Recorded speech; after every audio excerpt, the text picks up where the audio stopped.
मोट ढील पड़ल बा, का करी? कितना बेर मना कहनी कि सोनेले के साथे मत घुमल करा, बाकी नाही कुल ओकरे कपारे के ढील तोहरे कपारे में पड़ गई। ससुरा जेबू तो यह ढील लेके जइहा। हाँ हाँ, वहाँ ससुया कही ना कि यह लूट सिखा के माई बाबूजी भेजले बाड़े। रवा ढेर खीस ना निपोरी, कल बाजारे जाइब ना ते गुड़ हिलाई कंघी ले आइब। ठीक बा, औरो कुछ? ना ना और कुछ ना। अरे अरे दीदी बाबू ना गए ने। हाँ? अरे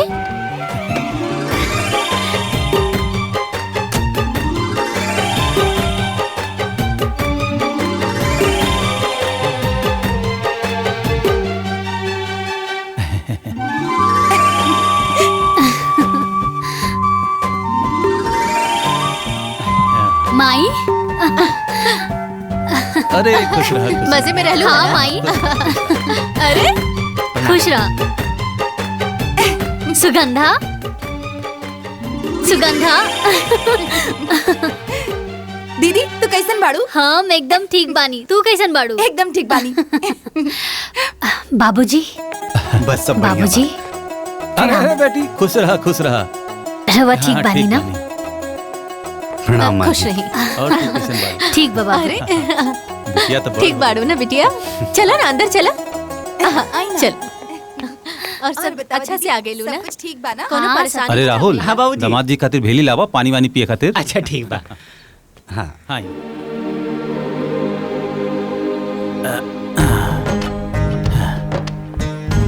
बैठी।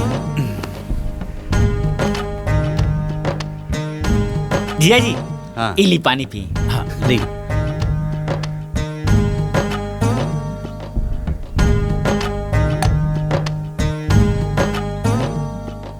बाबूजी, हाँ। ससुरारी आवे नी तब यही भेली खाए के मिलेला। बाकी रिश्तेदार के घर ई भेली के जगह बिस्कुट ले बा। अरे वो किसान का जेकर घर में भेली और धान न हो। और बताई, घर में सब कुशल मंगल बा? हाँ बाबूजी, आपके आशीर्वाद से सब ठीक है। और खेती वेती के का हाल बा? खेती तो कुल बड़का भैया और सतीश देखे रहन। बाकी रहुआ के पते बा कि आजकल के युग में जोताई बोआई खाद पानी सब इतना महंग हो गईल बा कि कुछ बचबे ना करेला। और ये बेमौसम बरसात किसानन के कमर तोड़ देता हो। हाँ। लागत है ये बार भूसा भी खरीदे के पड़ी। दामाद जी छोड़ी, इहो खेती के बुरा हाल बा। खैर राहुल जी बाबूजी। माई से बोल के हलवा पूरी बनवाओ अपने जीजा जी खातिर। ठीक बा बाबूजी। राहुल, गाड़ी से बैग भी उतार लिया। हाँ। अच्छा ठीक बा।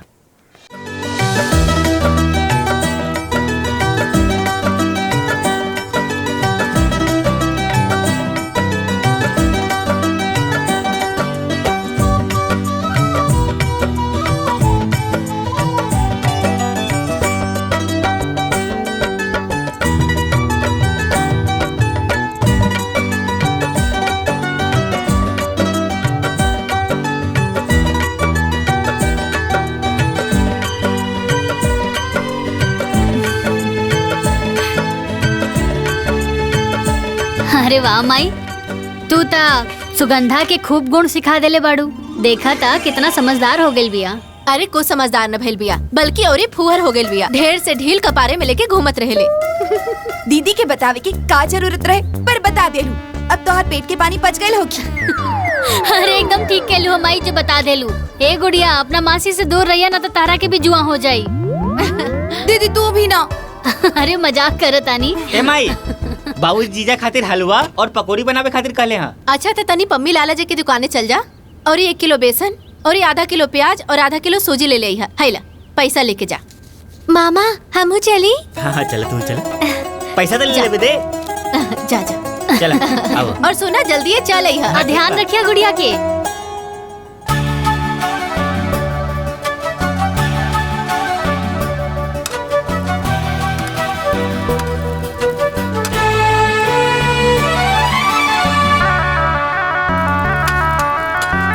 अरे सुगंधवा, तनी चटनिया में मर्चा कम डाली है। अरे दामाद जी कम दिखाए लेना।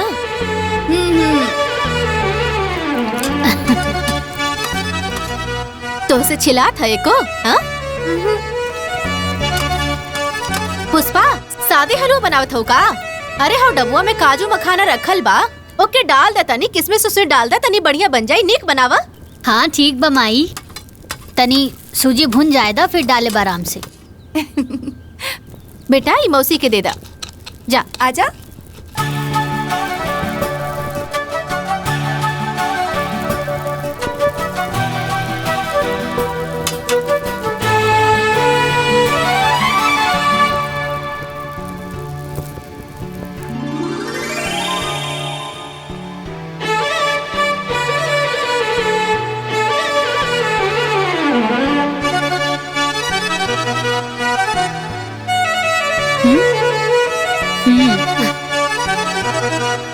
जब मेहमान लोग आवेले ना तब मौनी लहटिया कट जाला।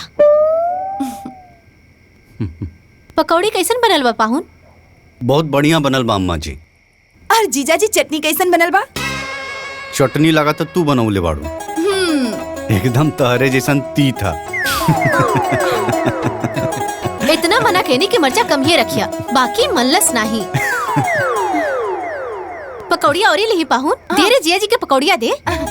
इली बस और दी। ना ना ना चटनियों दा। चटनी तो तीख बनल बा ना, तो एक काम करी, इली पकौड़ी हलवा के साथ खाई। देवकी, हम सोचा था नहीं कि बिटिया और दामाद के ये बार अपने दोबारे पे लिट्टी चोखा बनवावल जाए। का सोचा तड़ू, कैसन रही? एकदम ठीक रही बाबूजी, लेकिन सब केहू ना मिल के बनावल जाए। तो ठीक बा, लेकिन चोखा हम बनाई। बनैया, लेकिन तीत तनी कम बनैया। ना बनाई।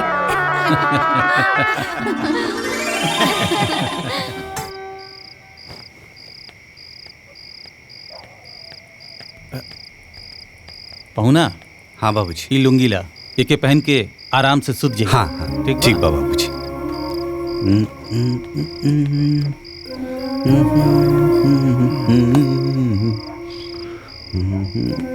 जीजा पानी और चप्पल रख दिले बानी, और कुछ चाहिए तो बता दिया।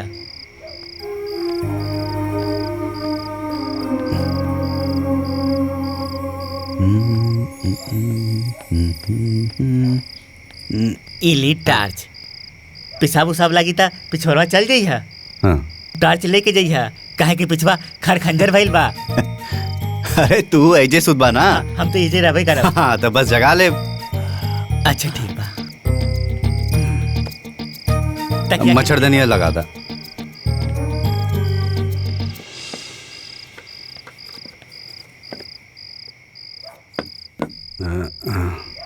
अब मच्छर ना घुसी। चला, शुभ रात्रि।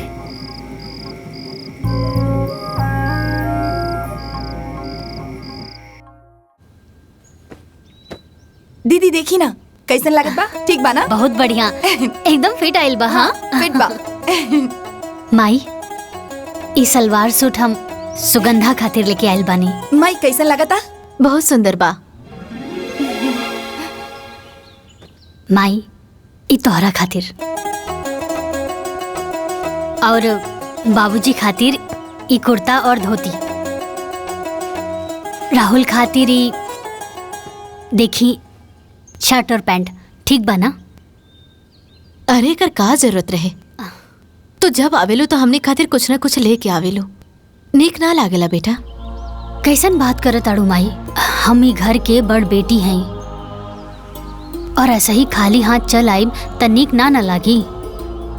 अच्छा सुनी, ई सब बात छोड़ी और हमरा के ई बताई कि सुगंधा के जौन रिश्ता के बात चलत रहे का भइल? अब का बताई बेटिया, ओहे जौन 4 साल से हो रहल बा। अरे जेकरो ढंग के मड़ैयो न बनल, ओहो 5 लाख दहेज मांगा था, और सरकारी नौकरी वाले था पूछवे मत करा। अरे 4 पहिवा गाड़ी के नीचे बातें नहीं करत। अरे लड़की के गुण सहूर केहू नहीं देखत, सबके खाली दहेज चाहिए। बस यह सोच के संतुष्ट करत वानी कि गरीब होके चाहे अमीर, लड़की बिना बियाहले ना रहेली। बड़ बुजुर्ग कहले रहले ना कि भगवान वर पहले बनावेले सुकन्या बाद में। अरे हमरो सुगंधो खातिर केहू न केहू बनले हुई। अम्मा जी समझी कि लड़का मिल गई। बाबूजी और राहुल के लड़का पसंद बा और उ लड़का के रउआ भी पहले से जाने नहीं। बस अब राव हाँ के देरी बा। अरे पाहुन, रउआ बुझौलिया मत बुझाई, जल्दी से लड़का के नाम और गांव बता दी। अरे अम्मा जी गांव के नाम छोड़ी, लड़का के नाम में काफी बा। लड़का के नाम बा सतीश, हमार छुटका भाई।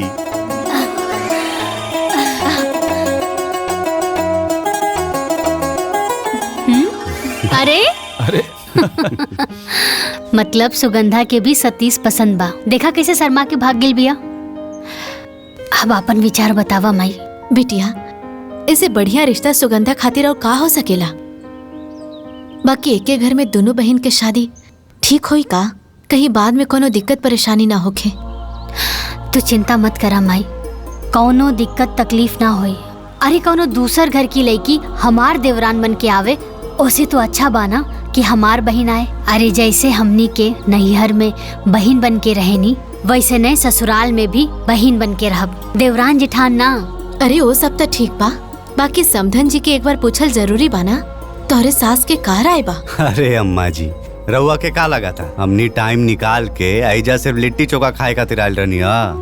अरे हमनी के पहले से प्रोग्राम रहे कि सतीश और सुगंधा के शादी के लड्डू बांध दियल जाए। तो पाहुन समझ ली कि लड्डू बंद गई। अच्छा बाबूजी, अब हमनी के जाए के आज्ञा दी, घरे भी तो खुशखबरी सुनावे के बाद। चला पुष्पा, चले के तैयारी करा। जी।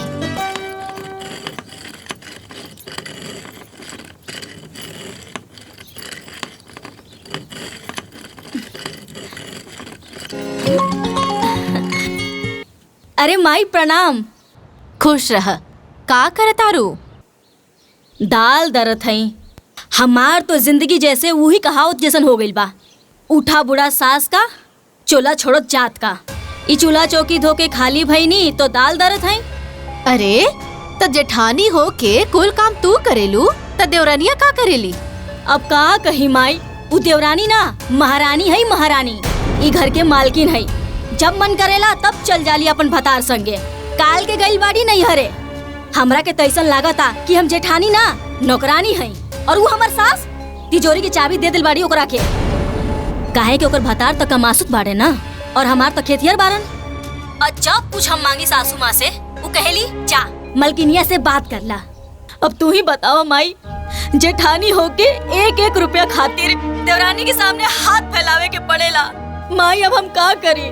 हमर तो जिंदगी बर्बाद हो गइल बा। रोवा मत बबुनी, अब का करबू? ये सब किस्मत के खेला बा। जब किस्मत पलटेला ना तब ये होला। अच्छा हाँ बिटिया, अपने देवर से सुमन के बियाह के बाद अपन सासू माँ से कहलू है कि ना? ओ का है ना, दोनों बहन के घर में रहबू त ससुरा में राज करबू, और देवरनिया के दबा के रखबू। अरे माई, हम रोज रोज के काम काज के चक्कर में भुला गई नी। अच्छा सुना, तू चिंता मत करा। अच्छा सासू माँ के अच्छा मूड दे के ना बात करम। बस भगवान से ही मनावा कि वो महारानी ना कोनो अड़चन न डाले। चाची आ गईली, चाची आ गईली। अच्छा माई, हम फोन रखा तानी, लगा था कि महारानी आ गईली।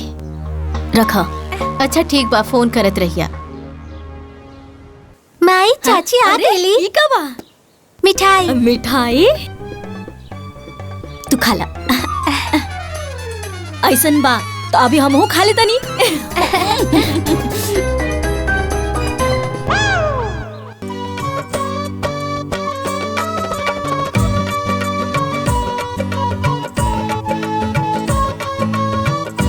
आ गई नानी के यहाँ से। प्रणाम दीदी। खुश रहा।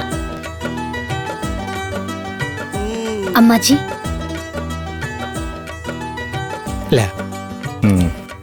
ला भैया। ए बबुआ, हाँ माई। जौन बात करे खातिर अपना ससुरारी गई रहा, वो बात भइल की ना? हाँ हाँ माई, ससुरारी में दामाद के बाद केहू काटेला। सतीश और सुगंधा के रिश्ता तय हो गई। अरे वाह। अरे वाह। ये तो बहुत खुशी के बात बा माँ जी। बाकी हम लोगन से सुनले रहनी कि एक ही घर में दो बहन के शादी ना होके के चाहिए, उ जमेला ना। अरे भौजी कहाँ बाड़ू तू? ये सब ढकोसला होकेला। वो कहावत नहीं के सुन ले बाड़ू, 100 साइत ने 1 सुतार। हाँ सही कहे ना। देख लू ना, पुष्पा के पाँव पड़ते गुलाब के नौकरी लग गई। आहो ना हो, सुगंधा के पाँव पड़ते सतीश के भाग जाग जाए। बिल्कुल ठीक कहा तारो माई।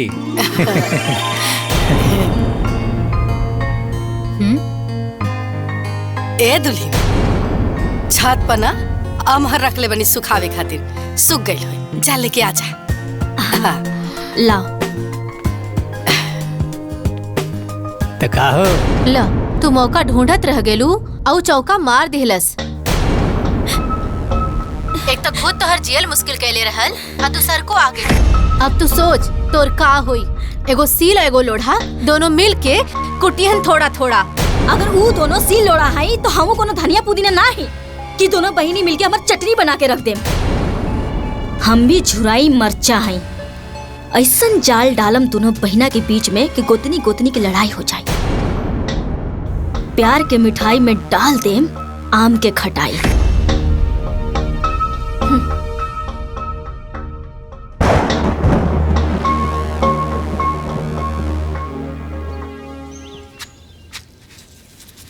हाँ कराव तनी बात। मई इला का दीदी हवे? के फोन है। अच्छा? बात करी। हेलो। हाँ बिटिया। अरे माई, पंडित जी आयल रहलन, सुगंधा और देवर जी के कुंडली मिल गइल बा। अच्छा माई समय बहुत कम बा, जल्दी से तैयारी शुरू कर दा। ए बिटिया, अगुआ तू ही बाड़ू और ये बड़ बहिन तू ही बाड़ू। अरे दोनों जगह तो ही के संभारे के बा। सुना, ब्याहे के पहले ही चलई है। अरे माई तू चिंता मत कराना, हम नैहर भी संभाल लेब और ससुराल भी। अरे पहले हम अपन देवर जी के हरदी लगाई, फिर नैहर आके अपन बहन के चुमावन भी कर लेब। अरे माई मटमंगरा ससुरे तो भतवानी नैहर आके खाई। ठीक बा बिटिया। अरे इतना पैसा कहाँ से दिहल जाई? तू का बात करो तरू? माई ये अंगूठी, घड़ी और सिगड़ी दही गुड़ के बखत ना देवर जी के मड़वा में पहना दिया। और ये थैला ली, ए में क्रीम पाउडर और जरूरत के सब सामान बा, एक ही मड़वा में रख दिया। ए बेटिया, इकुल हम का करब? इकुल बाबूजी के दे दा, कुल इनकरे करे के बना। अरे बिटिया, ये सब करे के का जरूरत रहल? वैसे भी शादी में बहुत कैले बाड़ू। बाबूजी घर के हालत हम जानत हैं, और राहुल भी छोट है, अभी होकर कहीं नौकरी चाकरी भी नहीं खिलागल। बाबूजी ना ये कुछ नगद पैसा बा, रख ली, मड़वा में काम आई। बेटी, बाप के कंधा के बोझ वैसे तो बेटा के उठावे के चाहिए। बेटी होके तू उठैले बाड़ू। भगवान तोहरे जैसन बेटी हर माँ बाप के दे। बाबूजी हेरोवा कैसन बात कर रहल बानी, और खुशी के मौका पर आँख में आंसू ना, चेहरा पर मुस्कान होके के चाहिए। और वो बेटा बेटी ही का जौन अपना माई बाबूजी के आँख के आंसू के खुशी में ना बदल दे। अब चली हंस के दिखाई।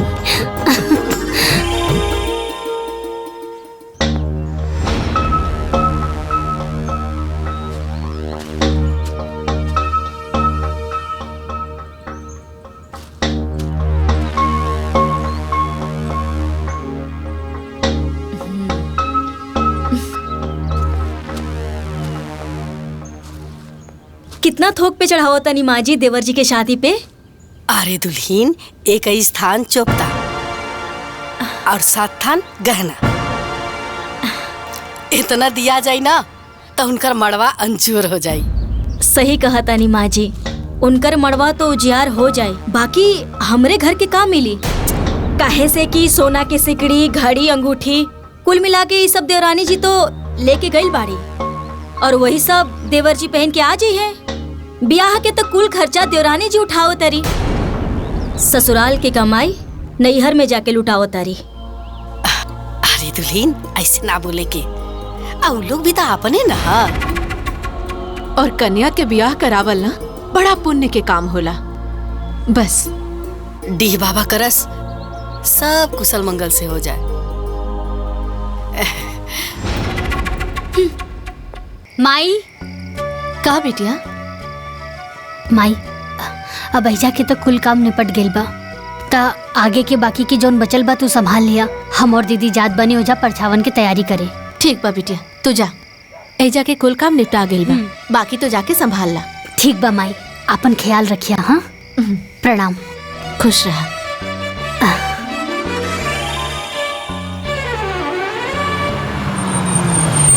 कथिए के लोढ़ा सासू कथिए के थाली हो, कथिए के लोढ़ा सासू कथिए के थाली हो। दुल्हन लपरछता। अरे कैसन बात करत ताड़ू दीदी, तू बड़ बाड़ू, तू करा। ठीक बा। चालेली सासू सोहागिन हो, परछाना चालेली।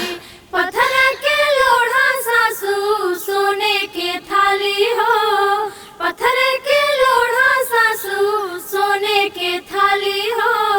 थाली में हल्दी चावल चुमेली भाभी हो, थाली में हल्दी चावल चुमेली बुआ हो।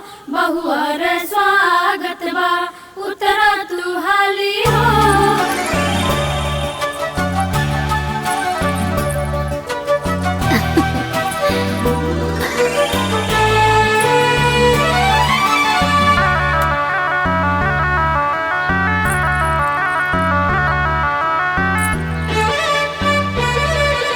चाची आ गई, चाची आ गई।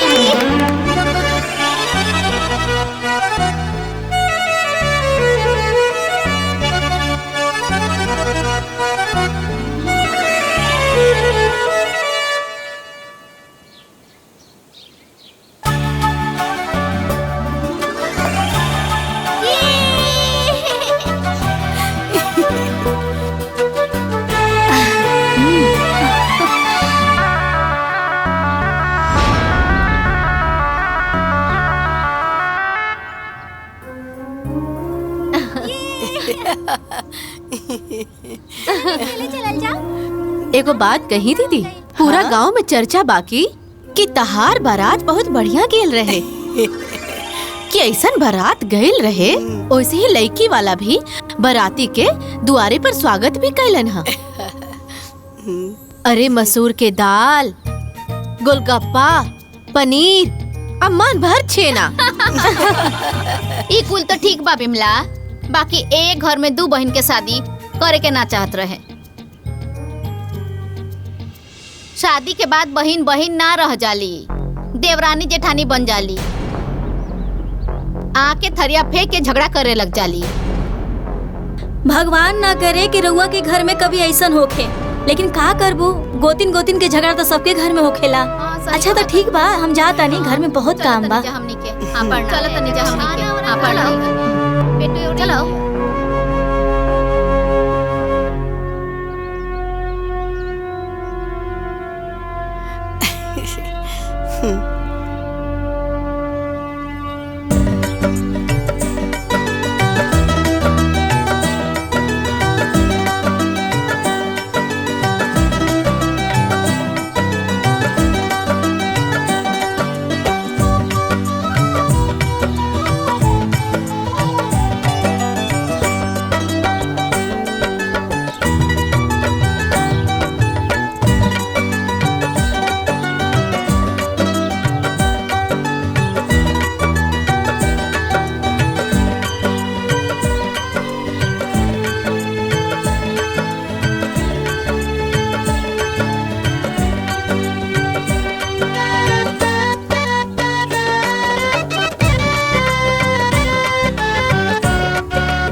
दीदी आज बचपन की याद ताजा हो गई। जब हम स्कूल जात रही तो ऐसे ही हमारी चोटी बनावत रहू ना। बस फर्क इतना बा कि आज दूगो ना एगो बनावत बाड़ू। अरे पगली, तब मैं और अब मैं अलग बात। तब तू छोट रहलू, स्कूल जात रहलू, यही से हम तोहार 2 चोटी बनावत रहनी। लेकिन अब तो तहार बियाह हो गइल बा। हाँ, ससुरौतिन हो गइल बाड़ू। अब 2 गो ना एगो चोटी बनी। ठीक बा। ला शीशा ला, देखा कैसन बनल बा। शीशा देखे की कोनो जरूरत ना। हमार दीदी बनावत बाड़ी और ठीक ना बनी। का निमन बा का बुरा बा, हमसे ज्यादा हमार दीदी जाने ली। अच्छा, ये पल्लू ना हमेशा ऐसे सर पे रहे के चाहिए। दुल्हन, तू दोनों बहन ना ऐसे ही बहन बहन बन के रहिया। कबो देवरानी जेठानी मत बनिया।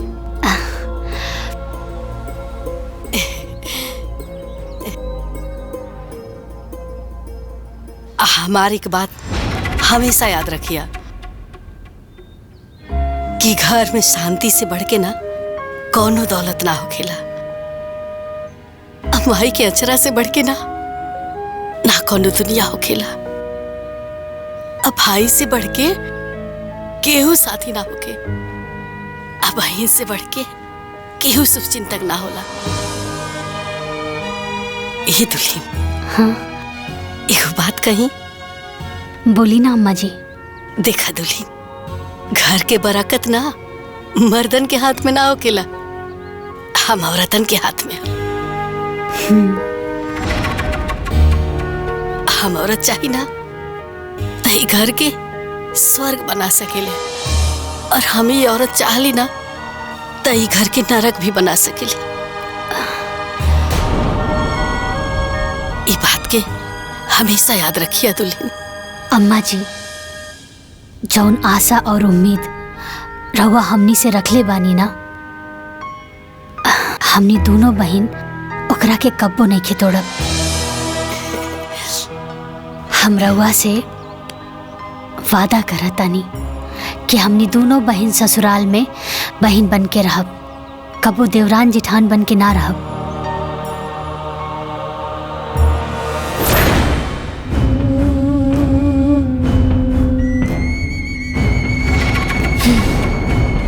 आज हमहू एक प्रतिज्ञा करतानी कि दोनों बहिनी के देवरानी जेठानी बना के रहब।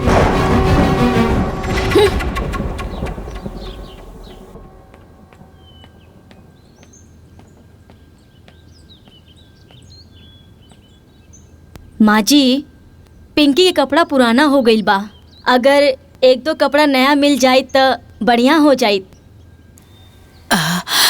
अब अरे दीदी, नया कपड़ा किने के का जरूरत बा। गुड़िया के 3-4 गो सेट ऐसे ही पड़ल बा, हम दे दे उहे कपड़ा पिंकी के पहना दिया। बाकी माई कितना उतारा पहनाई। एक जोड़ी नया दिला देती तो हमार बिटिया 30 त्योहार के दिन पहन लेहित। पिछले दिवाली में भी गुड़िया के उतारा ही पहन ले रहे। अरे बड़को, इका उतारा लगा रख ले बड़ू, एमे का खराबी बा। अरे हम जब छोट रही तो अपना नैहर में अपना दीदी के कपड़ा पहनत रही। हिजा सुभाष के कपड़ा गुलाब पहनत रहन, गुलाब के कपड़ा सतीश पहनत रहन। एक घर में ये सब चलत रहेला। आ वैसे भी एजा कमाए वाला एक आदमी बा और 2 जना तो खेतिये में लागल बड़े। जितना ओढ़ना रहेला ना उतने में पैर फैलाए के चाहिए, समझ लू।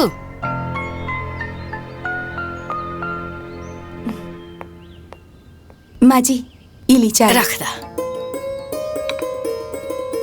सुगंधा, रसोई के काम खत्म हो गइल बा। तजा पिंकी और गुड़िया के तैयार कर दा, स्कूल खातिर लेट हो जाई। जी दीदी। आवा। तू का खड़ बड़ू कबार पे? तारा के अलग से बोले के पड़ी का? तारा कोनो काम धंधा नहीं के घर में? जा ला दुल्हन चाय पी ला।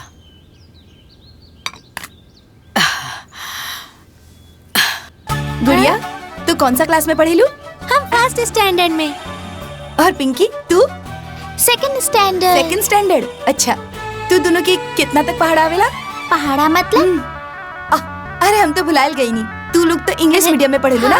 हाँ। अच्छा, पहाड़ा मतलब टेबल। हाँ। कितना तक आवेला? हमके तो 10 तक आवेला। अरे वाह। लेकिन गुड़िया के तो 5 तक टेबल नहीं के यार। कौन बात नहीं है, गुड़िया के भी 10 तक की टेबल आ जाई। हाँ गुड़िया, अब आवा ए लो अपन बैग ले ला। जल्दी जल्दी से तैयार हो जाई। ला हम देते। पिंकी गुड़िया, अरे जल्दी पकड़ा, स्कूल खातिर लेट होगा था। चला बाहर जा, सतीश चाचू इंतजार करते रहन। ए झगड़ा मत कर, चला चला।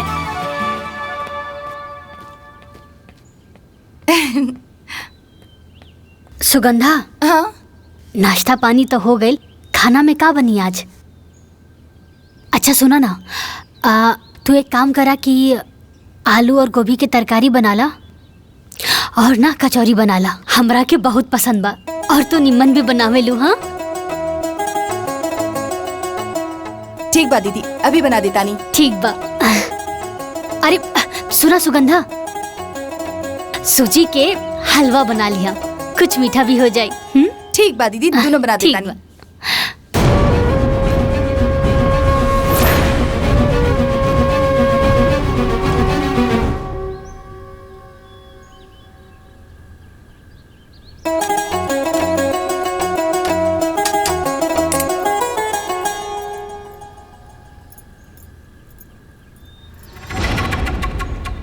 अरे सुगंधा, जब इतना सारा काम हो खेला तो हमरा के आवाज दे देहल करा, तो हम आके तोहार हाथ बटा देहल करा।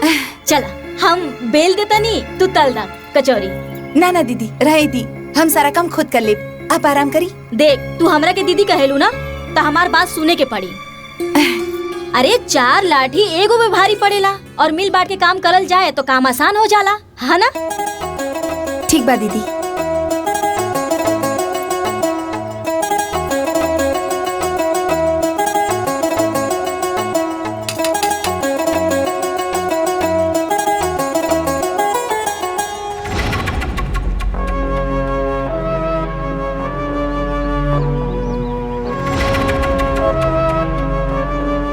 सुनो ना, ऊ देख देवरानी के, अरे तोहरा के कचौड़ी बनावे के ऑर्डर देके खुद नेल पॉलिश लगावतिया। ई ना के छोटकी बहन के आके हाथ बटाती ही। अरे कचौड़ी बनावल इतना आसान नहीं खे, कितना मेहनत लागेला देखा। यही तो दीदी के नैयर की आदत हो गई, हमरा से काम करावे के, और दीदी के काम करल हमरा के बहुत ही निमन लागेला। बनाई ना, हमार दीदी के ना कचौड़ी बहुत अच्छा लागेला, पनीर के।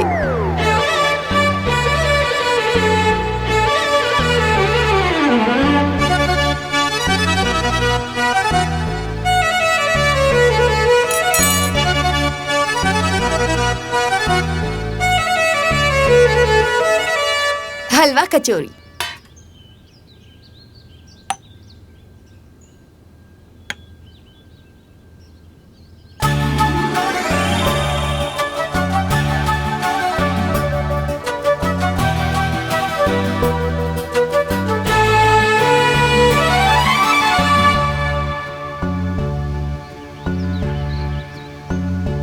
अरे वाह सुगंधा, ये तो बहुत टेस्टी बा, एकदम नैहर वाला स्वाद बा एमे।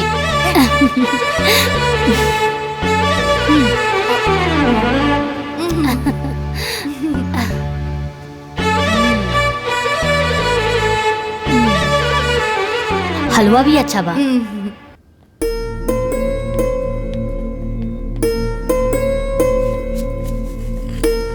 माँ जी। हाँ? गोलू बहुत शरारती हो गए बा, दिन भर गांव के लड़का के साथ खेलत रहले। हम सोचे तानी कि गोलू के नाम प्ले ग्रुप में लिखवा दी। अरे दुल्हीन, तो हमारा से का पूछा तारू? जाके अपना दीदिया से पूछा, काहे से कि घर के मालकिन उहे ना हई। ठीक बा, दीदी तक कबो भी हमारी बात के मना ना करेली। हाँ हम अभी जाके पूछ लेता ना। चल चल गोलू, बहुत शरारती हो गल बा, कितना बार कहेले ऐसा लड़का के साथ मत खेला करो।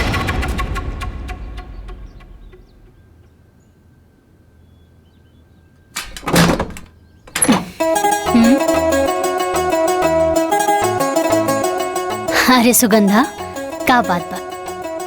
हमरा से कुछ कहे आयल बाड़ू? अरे वाह दीदी, तू तो हमारा चेहरा पढ़ ले लू। दीदी हम बोले के चाहता नहीं कि गोलू के नाम प्ले ग्रुप में लिखवा देवे के चाहिए। ये 2.5 साल के हो गल बा, कम से कम ABCD तो बोले सीख जाई। अरे सुगंधा, अभी हमार गोलू ठीक से बड़की माई ना बोल पावेला, ABCD का बोली? 3-4 साल के हो जाएदा, सीधा KG में एडमिशन करवा दे, ठीक बा ना? अब बाकी दीदी, गोलू के उम्र के गांव के कई लड़का अभी से स्कूल में जावेला। सुगंधा, अब सब केहू के पागल बा त हमनियों के पागल हो जाई ना नू। अच्छा ये बतावा, हमनी के टाइम पर ये सब इले पिले ग्रुप रहे, ये सब कोनो ढकोसला रहे ना नू? प्लीज दीदी, ये गोलू के भविष्य के सवाल बा। सुगंधा, तू गोलू के सिर्फ माई हो, लेकिन हम अपना गोलू की बड़की माई बानी और मौसी भी बानी। अब गोलू की चिंता करल तू छोड़ दा, सब बड़की माई के ऊपर छोड़ दा।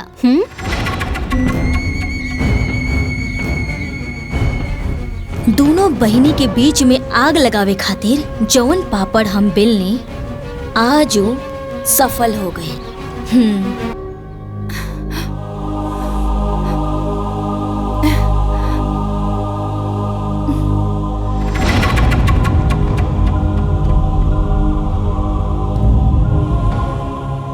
लाग गई लाग।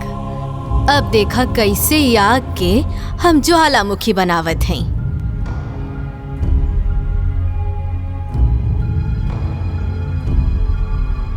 अच्छा ये बतावा, हमनी के टाइम पर ये सब इले पिले ग्रुप रहे, ये सब कोनो ढकोसला रहे ना नू?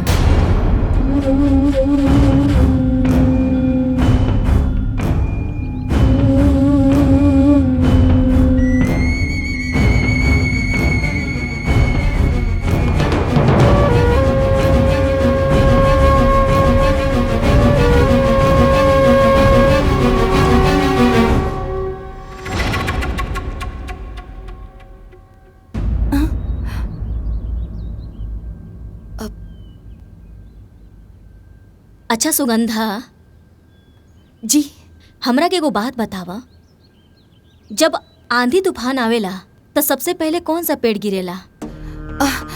जौन पेड़ की जड़ कमजोर होखेला ऊ पेड़।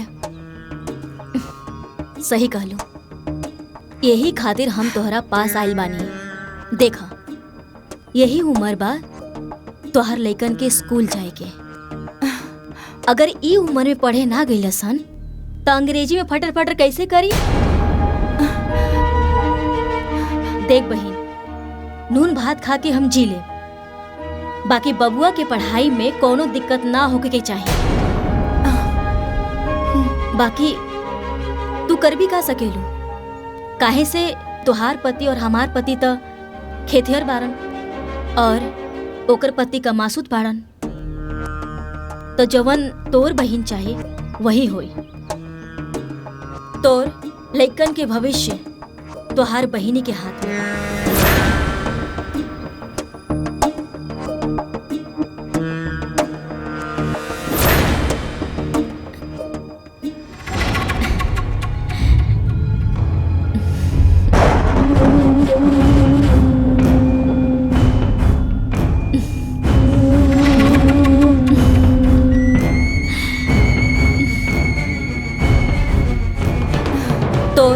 लइकन के भविष्य तोहार बहिनी के हाथ में बा। सुगंधा, ऐसन बात ना हो, तोके जरूर कोनो गलतफहमी भइल बा। गलतफहमी हमके ना भइल बा, बल्कि आज तो हमार सारा गलतफहमी दूर हो गइल बा। अब वो हमार बहिन ना हमार जेठानी बन गइल बाड़ी।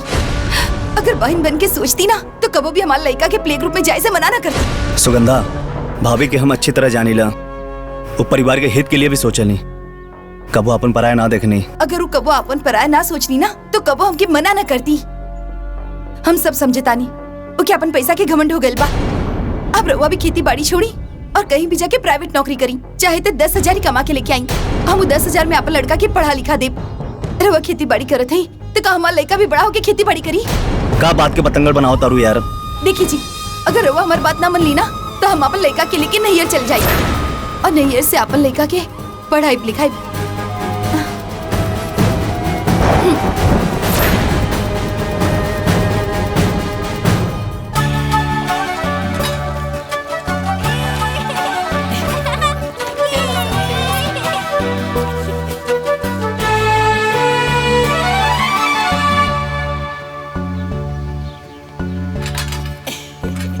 सुगंधा। हाँ दीदी।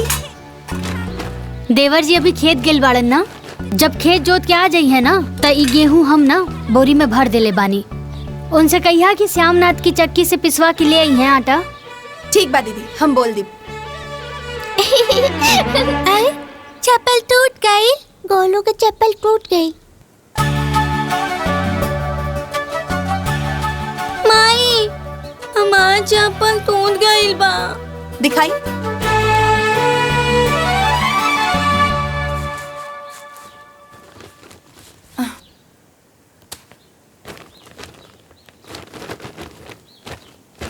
दीदी। हाँ देखी ना, गोलू की चप्पल टूट गल बा। एगो नया मंगवा दी ही ना। सुगंधा, नई कीने की का जरूरत बा? हमरा लगे 2-3 गो जोड़ी पड़ल बा, हम दे देब, गोलू के पहना दिया, ठीक बा? बाकी दीदी लड़का होके लड़की की चप्पल पहरी।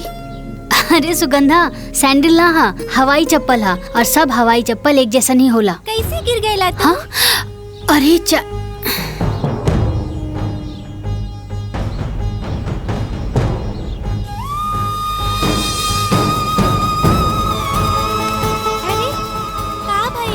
माँ जी, कपड़ा तो उतरल, हमार लड़का पहनत बा। अब का जूता चप्पल भी उतरल पहरी। 100 रुपया की चप्पल खातिर मना कर तारी।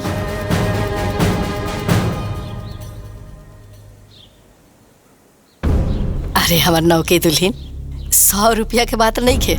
100 रुपया के कीमत ना, जब तू ये घर के मालकिन बनबू तब समझ में आई कि पाई पाई जोड़ के कैसे घर चलावल जाला।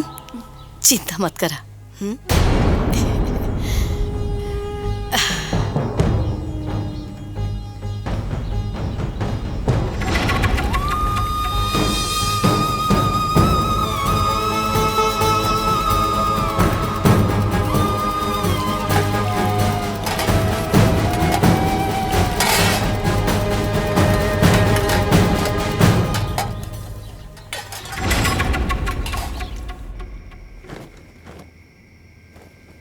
सुगंधा, हाई ला गोलू के पहने खातिर देवरानी जी भेजले बाड़ी।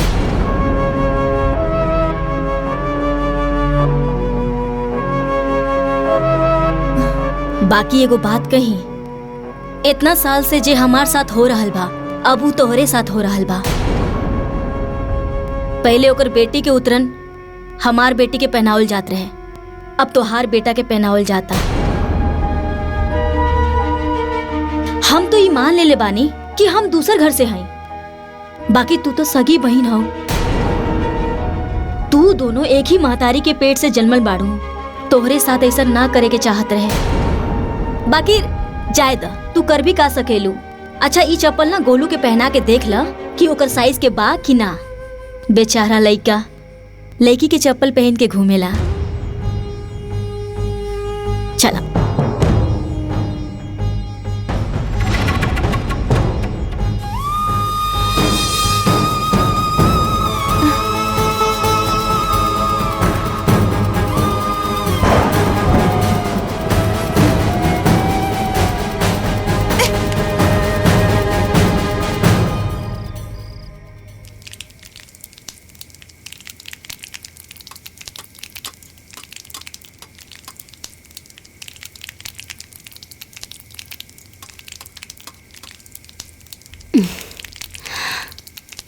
सुगंधा।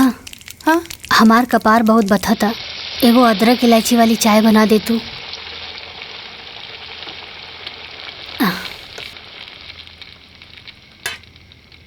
ई रहल चाय के पत्ती,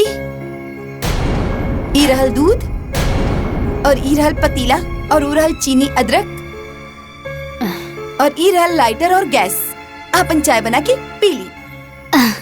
अरे तो एमे खिसियाए वाला कौन बात बा? हाँ, हम खुदे बना के पी लेब। हाँ, तोहरा के पिए के बा ना?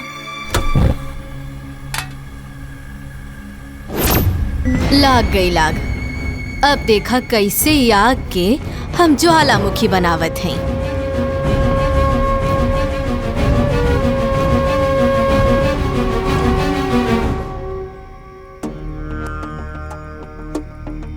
सुगंधा, तू चिंता काहे कर रहल बाड़ू? अरे तू जौन कैलू बहुत ठीक कैलू। ज्यादा चुप रहे से आदमी कपारे पे बैठ जाला। कबो कबो मांगे से हक ना मिली तो छीने के पड़ेला। अगर उहो जेठानी बनतिया तो तू काहे बहिन बनबू? तू देवरानी बना। आज तू ओकरा के उल्टा जवाब देलू, हमरा के तो बहुत अच्छा लगल। दीदी पर हमके बुरा ना लागल हा। हमरा के तो बहुत बुरा लगल हा। अरे छोट बहिन हो के ऐसे बड़ बहिन के उल्टा जवाब ना देवे के चाही। अरे तू कोनो हाथी घोड़ा थोड़ी मांगत रहलू, एक कप चाही तो मंगले रहू, बना के दे देवे चाहत रहे। बाकी हम जेठानी हो के आज तक तोहरा के देवरानी ना समझनी, और ऊ तोहार छोट बहिन, तोहार सगी बहिन हो के तोहरा साथे देवरानी जेठानी करतिया। जायदा ना दीदी, अरे हम सुगंधा के ना बचपन से जानी ले, और वो बात बात पे गुस्सा हो जाली, और जब ओकरा के एहसास होला ना त आके माफी भी मांगेली। बाकी दीदी हमरा के बिल्कुल भी बुरा ना लगल हा।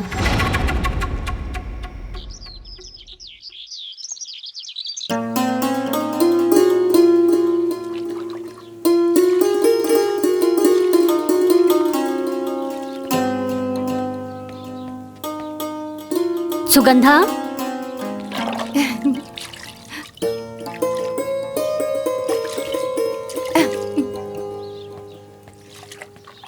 ए सुगंधा, चिल्लाता है बाड़ू, हम बहरी नहीं खी, सुनाई देता हमके। अरे जब सुनाई देत हवे तो जवाब काहे नहीं खुद देत? हम का बोली, तू ही बोला, बताओ बात का हो? अरे हम तोरा से कहले रहनी ना कि गुड़िया की स्कूल की ड्रेस प्रेस कर दा, काहे नहीं खु कैले? दिखाई नहीं की देत, हम अपन लड़का के नहलावत बाड़ी।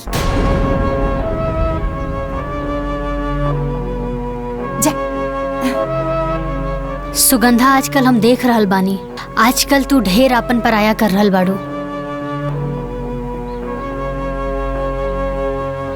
शुरू के कैला तू के हम दिन भर लिपस्टिक नेल पॉलिश लगाकर बैठी रहेलू, अपन लड़की के कपड़ा प्रेस ना कर सकेलू? सुगंधा,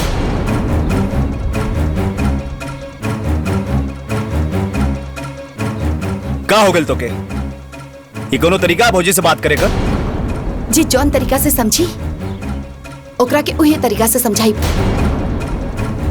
चुप रह लो, शांत रह लो, का हला करत रहो? अरे तोला परोसा आपटीदार सुनी त का कही? रहे दी माई,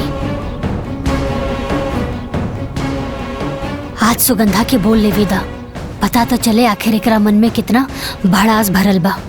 बोला पुष्पा, वो छोट है, ओकरा में समझदारी ना है। तू तो समझदार बाड़ू, तू ही शांत रहा।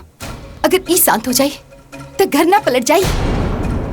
ई घर के मालकिन नहीं, ई ऑर्डर करी और काम करी हम, ई लड़की पैदा करी और संभालिए हम।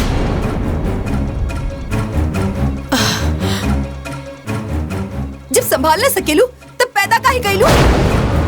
सुगंधा,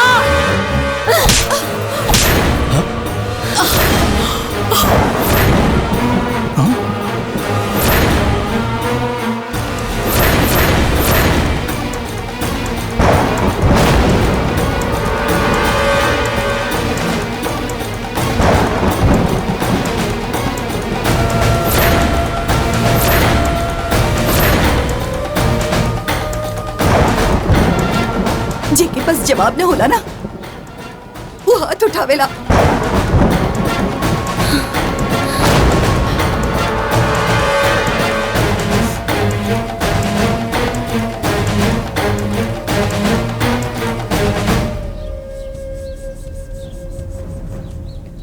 दुल्हन, तारे नौकी दुल्हन पर हाथ ना उठावे के चाहत रहे। अरे वो बच्चा नहीं की, ओकर बियाह हो गइल बा, ससुराइतिन हो गइल बड़ी, बच्चा नहीं की। अम्मा जी, हम तो बड़ बहन होके के नाते ओकरा के थप्पड़ मार देनी। जैसे सुगंधा नैहर में कोनो गलती करत रहे ना, हम ऐसे ही ओकरा के थप्पड़ मार देत रहनी। तार नैहर में थप्पड़ वाला रिश्ता नहीं के उनके साथ, और बहन के साथ साथ तार देवरानी बन गई बड़ी हूँ। तारा ये बात के भूले के ना चाहिए। अम्मा जी तू चिंता मत करा, हम अभी नैहर में फोन करके माई बाबूजी के यहाँ बुला लेता नहीं। उस सुगंधा के अच्छे से समझा दिए माई, अच्छे से समझा दिए।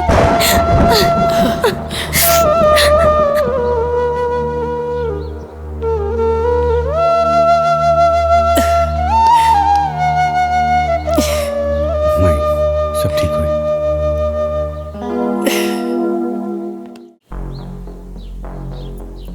ओ कमाई बाबूजी की बताइए, हम खुद ही नहीं है चाहते, हम ही समाई बाबूजी की बता दे कि घर में हमारे साथ का होत बा। देखा सुगंधा, ऐसे लड़ाई झगड़ा करके नैयर जाइल ठीक ना हो। तक उनके हम पर हाथ उठावल ठीक बा? उनकर आदमी कमाता हुए तो घर के मालकिन और हम घर की नौकरानी बन के रही। सुगंधा, गुस्सा के आग नु पहले बुद्धि की जरा देवेला, अब बुद्धि के जरते ही प्यार के भीतर अहंकार कर जाला।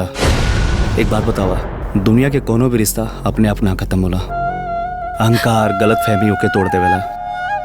दो लोग के बीच के रिश्ता केवल तीसरे की वजह से ना, बल्कि आपसी विश्वास और प्यार की कमी से टूटेला। हम तहार पति बानी ना, तो हमार बात ना मनबू। चला वो बैग उठावा और अलमारी में रखा। एक बात और ही, माई बाबूजी के सामने अपने गुस्सा पे कंट्रोल रखिया।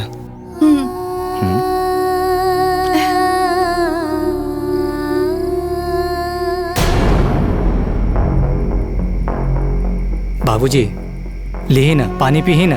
अरे बातचीत तो होते रही। का पानी पी हम?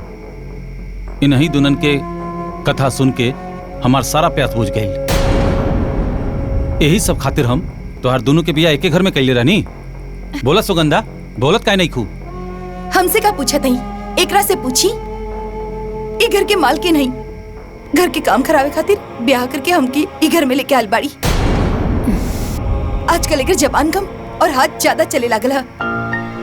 देखा तानी बाबूजी, कैसन पटर पटर जवाब दे दिया। एक भी बात हमार ना सुनेली, बहुत ज्यादा झगड़ालू हो गई बिया। हाँ हो, चुपचाप से नैयर में करत रही, वैसे ही ससुराल में करत रही तो हम बहुत निमन हो जाये। खुद तो कुर्सी पे बैठ जात हई। अरे काम चोर तो तू नैयर से ही हबे। बाकी हमके पता न चलल, ससुराल में आके सब पोल खुल गइल बा। सुगंधा चुप हो जा, छोट होके बड़ बात करत तारू। ना बाबूजी, ये हाथी के दांत होवे, दिखावे के कुछ और खावे के कुछ और होला। और ये जब रउआ के बोलवले बानी तो रउआ भी जान ली कि का करिए। इनकर आदमी कमावत हुए तो 150 रुपया के खातिर भी हमरा के इनके आगे हाथ फैलावे के पड़त बा। अरे गोलू की चप्पल का टूट गल रहे, हम इनकरा से कहनी कि गोलू खातिर 100 रुपया की नया चप्पल खरीद के दी, तई मना कर देली और अपन लड़की के पुराना चप्पल हमार बेटा के दे देली। देखिए बाबूजी, अगर इनका आदमी के सरकारी नौकरी भी होवे तो हमारा आदमी खेती बाड़ी करेला, दाल चावल गेहूं सब खाए खातिर ना होवेला। अरे लाखों में बिकेला। हम कभी भी एकरा से हिसाब मांग ली का?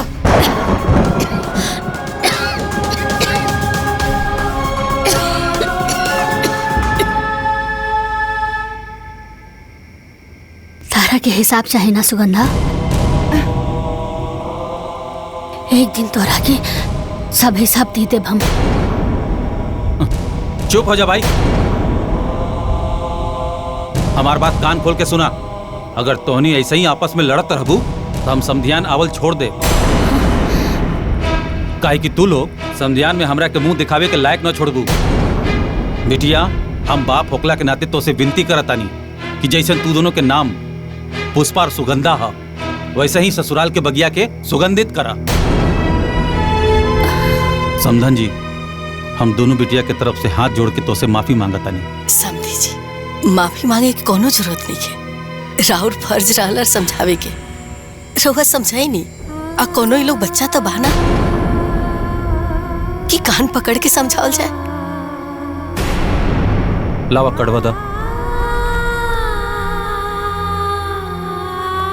अरे हम आवत रहनी था, सोचनी के राहुल के शादी के कार्ड एक पन दुकार हो जाई, आपके पूरा परिवार के साथ आवे के बाद। समधन जी, एक और विनती बा कि राहुल के शादी से कुछ दिन पहले हमरे दोनों बिटिया के भेज दी, काहे कि राहुल के माई के काम काज में मदद मिल जाए। जी जैसन रोवा कहीं। अच्छा तब हमनी के चला तनी। जी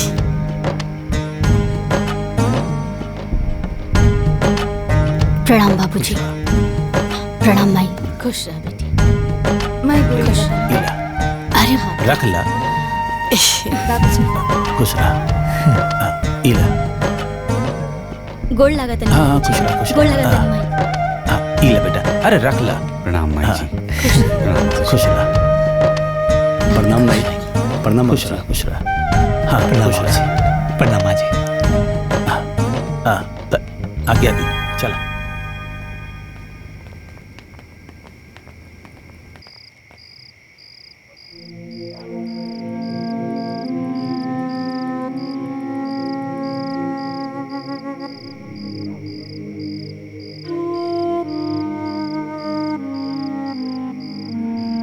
भैया पता नहीं केकर नजर हमनी के घर परिवार पे लग गई। ये सुगंधा और भाभी के बीच में खटास कैसे पड़ गई। सब सुगंधा की गलती हो। अपने से बढ़ के कबो उल्टा जवाब ना देवे के चाहिए। ए भाई, जहां 4 बर्तन रहेला ना तो आपस में बजबे करेला। वो दोनों सगी बहन हैं, आपस में लड़िए झगड़िए फिर एक हो जाइए। तू ये सब छोट बात खातिर चिंता मत कर।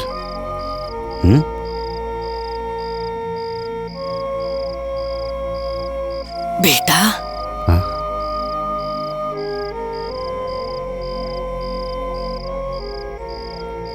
देखा बेटा, तू लोग ऐसे ही आपस में समझदारी से रहिया। मेहरारून के झगड़ा लड़ाई की आज तो लोग के रिश्ता में ना आवे के चाहिए। हमारे 60 साल के उम्र हो गई। बहुत बड़ा ना अनुभव बा बेटा कि अक्सर भाईन भाईन में अलगावजी ना औरतन के लड़ाई झगड़ा के कारण नहीं होला। देख बेटा, तू लोग से हम विनती करता नहीं। अरे मैं कि तू लोग आपस में कबो कटास बतावे दिया न तब जीते जी मर जाए। ना माई, तारा पता बानू, बाबूजी हमेशा कहत रहे कि एक दूसरा के साथे रहल परिवार ना कहला। परिवार वो कहला जे एक दूसरा के दुख सुख में साथ रहेला। और माई, तोनी और बाबूजी के दिहल संस्कार हमनी के भूलल नहीं खींचा।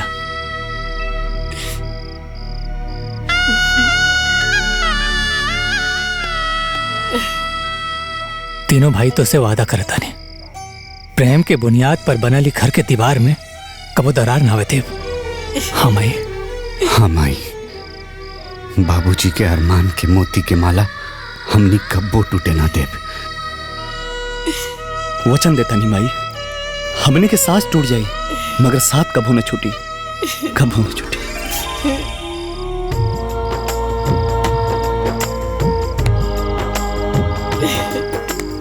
हमारे तो तू लोग पे पूरा भरोसा।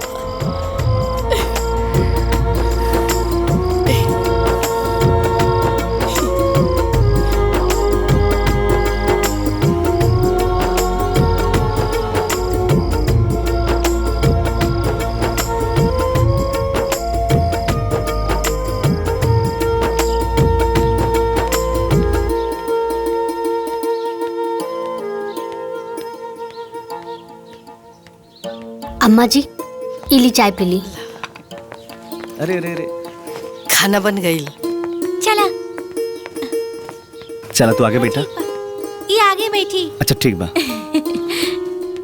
ए जी, हाँ? गोलू के भी लेके जाई और प्ले ग्रुप में छोड़ दी। वहाँ रही तो कुछ सीखबे करी। ठीक बा।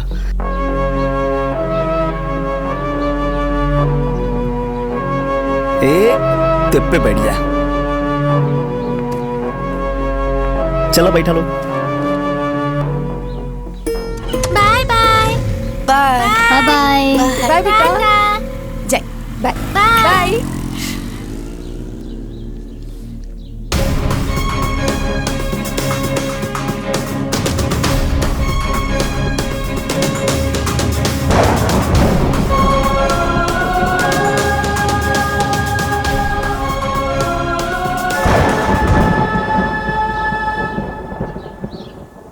हो गई अब अरे दीदी अरे चला ना हम ना करब तू करना और इला अरे तू काहे नहीं की करब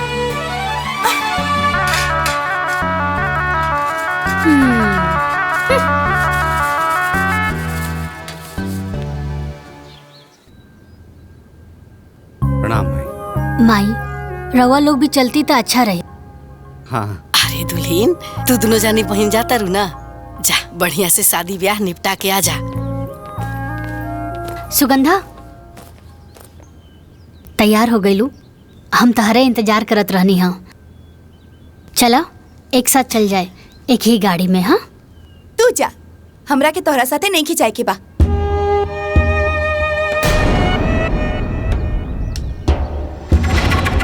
अरे दुल्हीन नैहर वाला लोग का कही?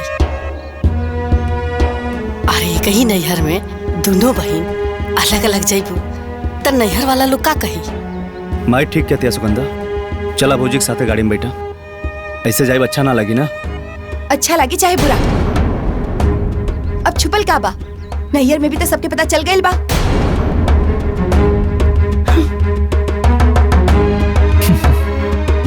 ठीक से जाइए।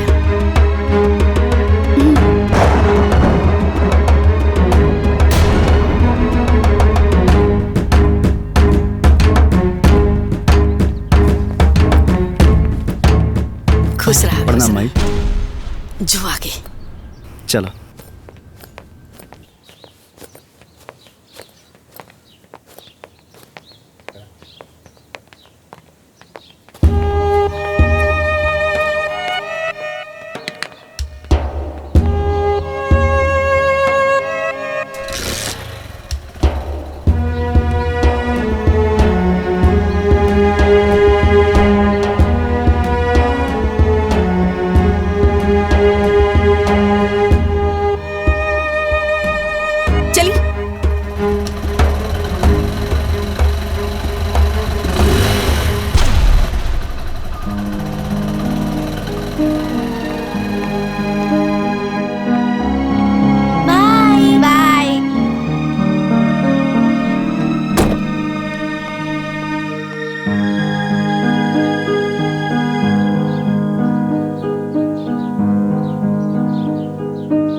खाली रहला गाड़ी, इना की जाके मैं बैठ जाई। ये जेठ की दोपहरिया में हम लड़का लेके मोटरसाइकिल से चलत है, सब तोरे जिद के कारण होता। देखिए रहुआ चाहे कुछ भी कही, हम फैसला कर ले बानी। हम ओकर गाड़ी में ना बैठब मतलब ना बैठब। का समझते बड़ी आई गाड़ी वाली है, एकदम मूर्ख है बाड़ू।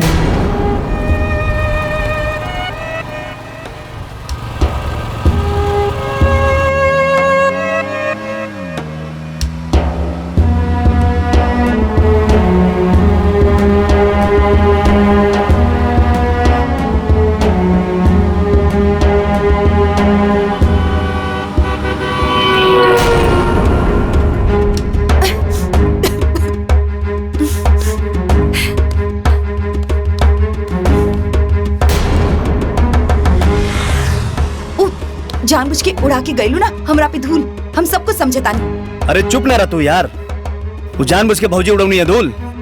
वो गाड़ी है कच्चा रास्ता पे जाए तो धूल उड़वे करी। हाँ हाँ रवा के तो भैया भौजी होवे ना, रवा तो ओकरे साइड लेबे करबा। देव की बहन अब की छोटकी बेटिया साथे ना आई नहीं है का? कहाँ रह गई नी हा?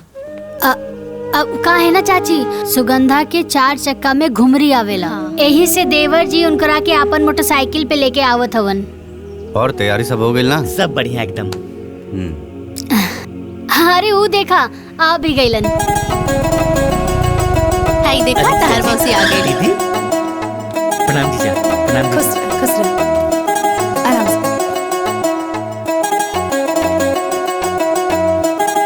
जा। खुश रहा।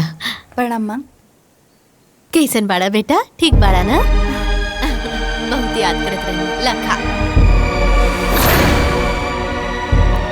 अरे खुश रही जाइए जाइए अंदर। खुश रहा खुश। प्रणाम बाबूजी। और बेटी सब ठीक बना? हाँ ठीक बा। हाँ ठीक। खाला खाला सब तहरे खातिर है। हाँ, प्रणाम बाबूजी। सब ठीक बना? एकदम हाँ, ठीक। आओ बेटा आओ। और काम काज कैसन चला था? सब बढ़िया एकदम। ऐसा कुतला बहन लगाता कि दोनों बहन के ससुरा में ना जमता। यही लिए कहल जाला कि दोनों बहन के शादी एक के ससुरा में ना करे के चाहिए।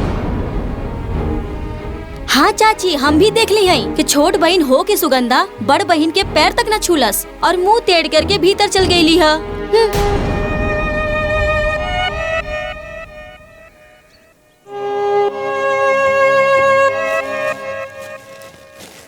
सुगंधा, कितना बार कहनी है कि ससुरे के झगड़ा नैहर में मत लावल करा।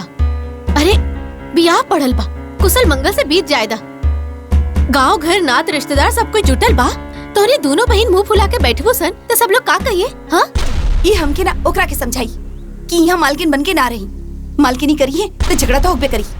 अरे तू बात के समझत काहे नहीं खू?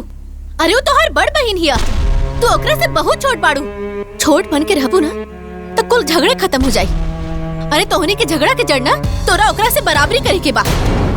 देखा बिटिया, तू सफर से थकल आयल बाड़ू, मुँह हाथ धो के आराम कर ले। बाहर दमाजी के मिठाई दे देले बानी, तू आके देख ली। हम जाता नहीं।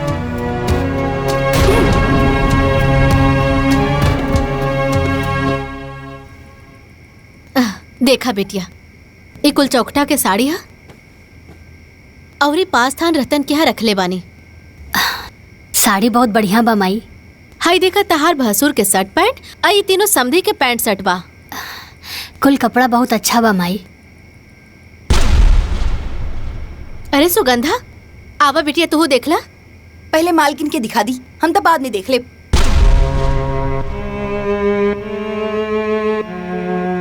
और वैसे भी हमरा के बहुत नींद आवता, हम जाता नहीं सूते के। देख ली माई, ये ऐसने बोली टोली हमरा के वहाँ भी बोलेली। जायदा बिटिया, तू बड़ बाड़ो, तू ही समझदारी से काम ला। ओकर बचपना भी गई लेखे। यह सोच के तो हम चुप रहेली। अच्छा माई, अब तू सूझ जा, सुबह हल्दी चुमावन बाना। हाँ ठीक बा।